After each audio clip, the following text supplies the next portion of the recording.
remember when my children were younger, oftentimes they would come to me and they would want me to make a decision, maybe on something that was weeks away or something that I had not researched yet. You know, they might say, hey, my friend's going to the beach. Can I go with my friend and their family? And I don't even know their family, and so I can't give them an answer yet. I need to do some research first. And so they would say, oh, I need to know, I need to know, I need to know. You have to tell me right now. And I would say, if you have to have an answer right now, the answer is no. If you're willing to wait, I might be able to give you a different answer. Well, years went by. My son grew into an adult. And one day I was talking to him and I was asking him about something that I was hoping we could accomplish together. I said, son, can you kind of give me an idea? Do you think you can do this? And he looked at me and he said, Dad, if I have to give you an answer right now, the answer would have to be no. But if you could wait for a little bit, the answer might be different.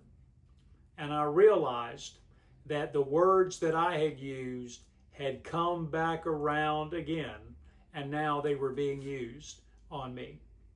Well, my name is Richard Coleman, and I'm the pastor at Shepherd Church of the Nazarene in Lexington, South Carolina, and it's great to spend just a few moments with you today. Well, we're looking in the Old Testament. I love the Old Testament. I like reading about the characters of the Old Testament. We have Abraham, and he had a son named Isaac, and then Isaac had a couple of sons, Esau and Jacob. And so we're looking at Jacob today, and we see where Jacob has gone to a community where relatives live, and he is in search of a wife. And so he comes upon a relative that has two daughters. Leah is the oldest, and Rachel is the younger of the two. And whenever he looks at Leah, it's kind of funny. The Bible says she was a bit weak in the eyes. I don't know how to interpret that, but apparently she wasn't very attractive. It then says that Rachel had very bright eyes, and she was very beautiful and had a great figure. So anyway, he was attracted to Rachel. And so he went to Rachel's dad and said, I would like to marry Rachel. And he said, okay, if you'll work for me for 7 years, you can marry my daughter Rachel. Would it be all right if I pause there in my story? Can I back up just a good many years? Would that be all right? When Jacob was younger, before he ever left home,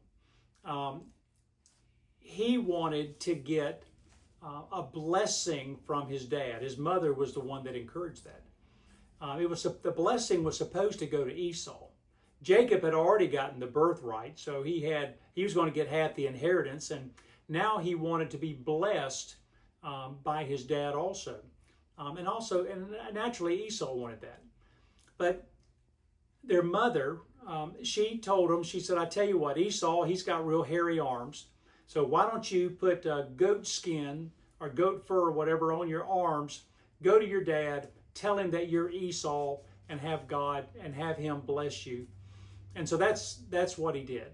And so he was able to deceive his dad to get the blessing. It upset his dad, it upset Esau. Everybody was upset that Jacob was the one that got the blessing. But he deceived his dad, and it looked like he got away with it. So now, can I fast forward back again? So here we are. All has gone well for Jacob. It looks like he really hasn't had any negative consequences because of his deception. He got the blessing and never got punished for it, and everything went okay. Looked like he fared well. Well, so here he is. He's finished working 7 years so that he can marry Rachel. And so comes time for the wedding, and when it's time for the wedding, they put the veil over the bride's face. They have a little ceremony, and it's dark when they have the ceremony. They go into the tent. They have their honeymoon. The next morning, whenever Jacob wakes up, guess what? It's not Rachel. He married Leah. Well, he's one more upset. And he goes to his father-in-law and he says, look, he said, you have, oh my, what's that word? You have deceived me.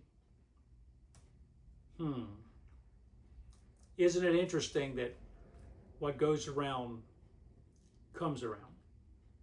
Well, the deal was that the father-in-law said, look, I'm sorry, but we needed to get her married all first, and she's yours now, but I'll let you marry, if you'll wait until the honeymoon period's over, I'll let you have Rachel too to be your wife, but you'll have to work 7 more years after you marry her.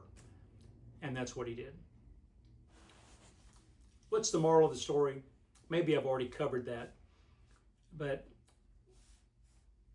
we don't really get away with things.